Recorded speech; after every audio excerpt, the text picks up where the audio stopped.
Hello students, I hope you all are healthy and safe. Today I am going to start a new topic, replacement theory.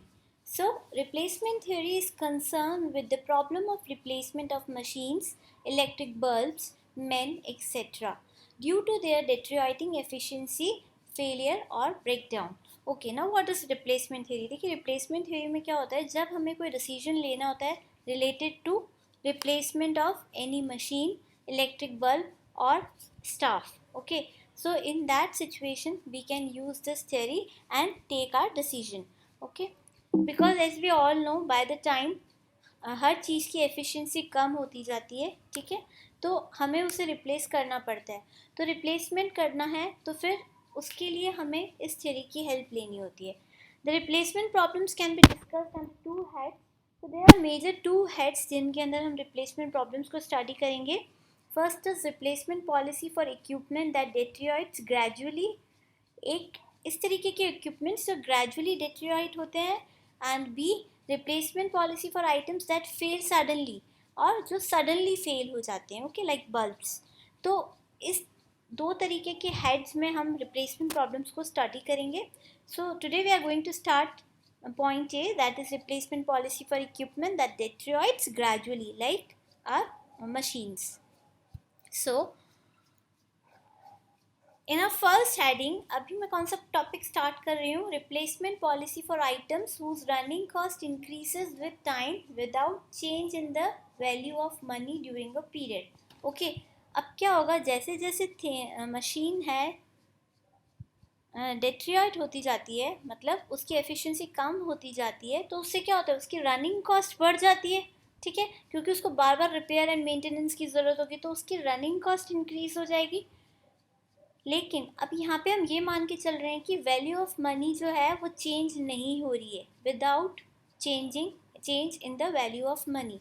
तो आज जो हम problem सीखेंगे उसमें केवल हम ये देखेंगे कि रनिंग कॉस्ट इंक्रीज होती जा रही है और टाइम वैल्यू ऑफ मनी के कॉन्सेप्ट को हमने कंसिडर नहीं करा है इस क्वेश्चन में. Okay, so the question number 1 is the following table gives the running cost per year and resale value of a certain equipment whose purchase price is ₹65,000.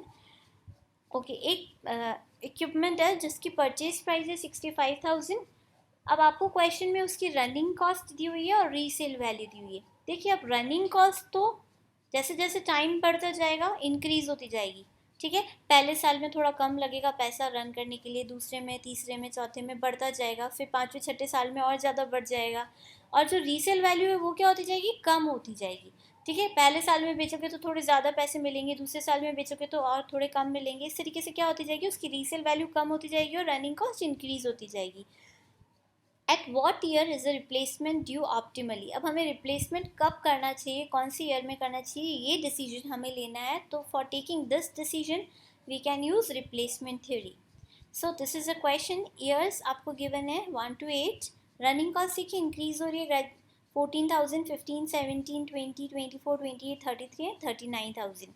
And resale value आप देख सकते हैं कम होती जा रही है, 40, 30, 22, 17, 13,000, 10,000, 10, 10. Okay, now we are going to start the solution.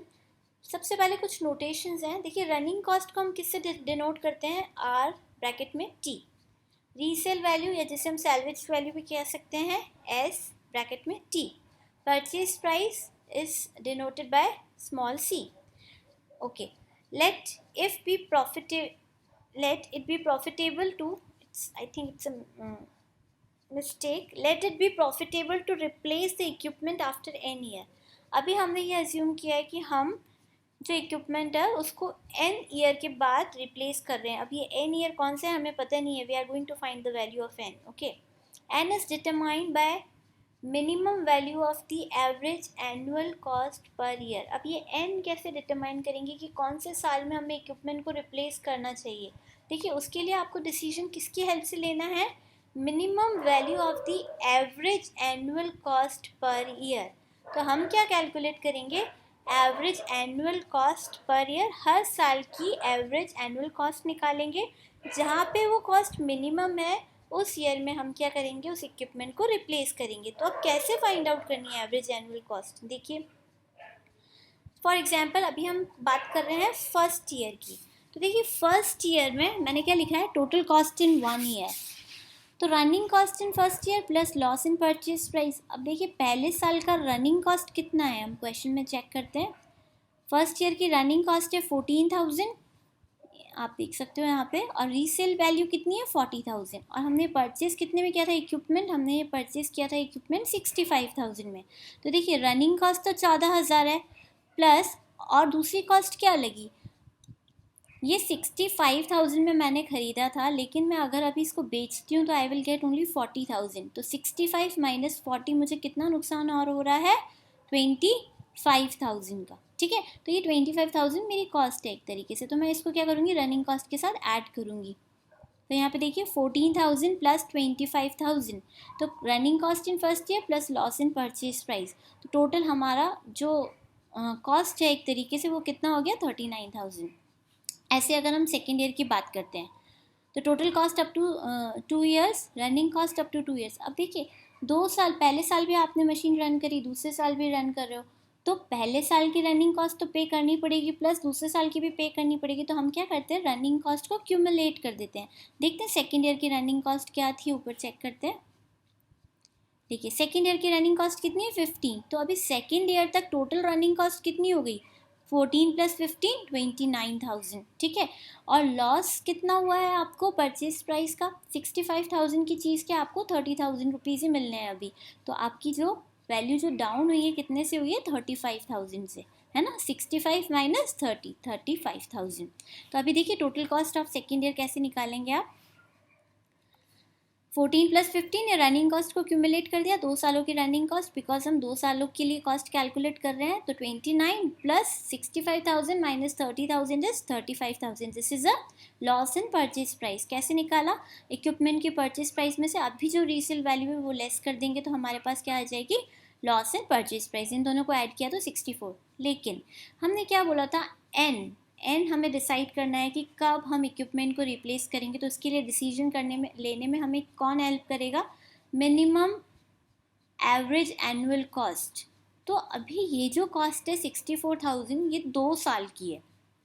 ठीक है, मेरे को डिसीजन लेना है, उसके लिए मुझे एवरेज निकालना है पर ईयर। ओके, तो average cost per year during the first 2 years कैसे होगी, देखिए 64,000 2 साल का खर्चा, तो 1 साल का खर्चा कितना होगा divided by 2 32,000।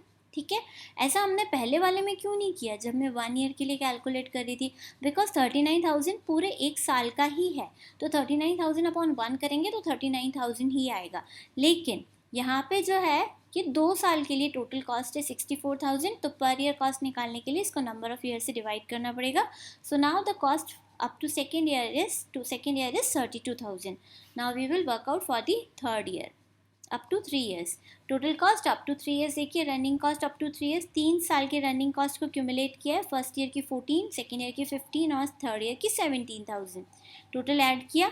Loss in purchase price देखिए 65,000 की चीज़ थी, रीसेल वैल्यू अभी कितनी है थर्ड ईयर में 22,000 ओनली, तो कितना आ रहा है 43, 46 plus 43 is 89,000। Okay, so average now अभी देखिए ये जो 89,000 है ये 3 साल के लिए कॉस्ट है, तो हमें एवरेज कॉस्ट निकालने के लिए इसको डिवाइड बाय 3 करना पड़ेगा।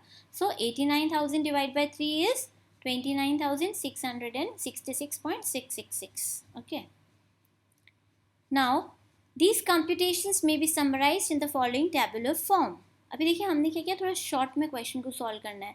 ऐसे हम चाहो तो आप इस तरीके से भी कर सकते हो, जैसे 1 year up to 2 year up to 3 year up to 4 5 8 7 जो भी क्वेश्चन में गिवन है जहाँ तक भी, लेकिन हम थोड़ा सा क्वेश्चन को टेबुलर फॉर्म में करेंगे तो कम स्पेस में इजीली सॉल्व हो जाएगा। ठीक है, देखिए कैसे सॉल्व करेंगे। Determination of optimal replacement period, age of replacement, end of the year, RT is a running cost. यहाँ पे हम रनिंग कॉस्ट को क्यूमुलेट करते जाएंगे, क्योंकि हमने देखा था एवरेज एनुअल कॉस्ट निकालने के लिए हमें रनिंग कॉस्ट को क्यूमुलेट करना होता है, तो हम यहीं पे करते जाएंगे। रीसेल वैल्यू हमें पता है।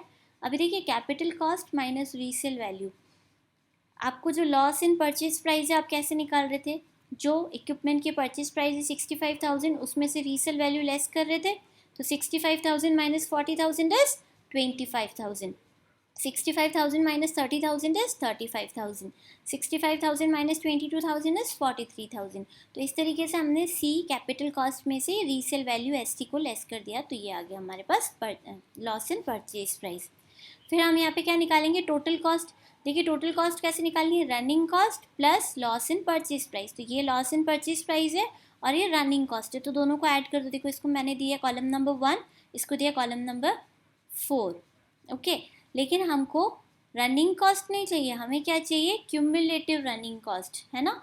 क्योंकि अगर सेकेंड थर्ड फोर्थ ईयर तक आप यूज़ कर रहे हो तो हर साल रनिंग कॉस्ट पे कर रहे हो, तो हर साल की रनिंग कॉस्ट को ऐड करना है।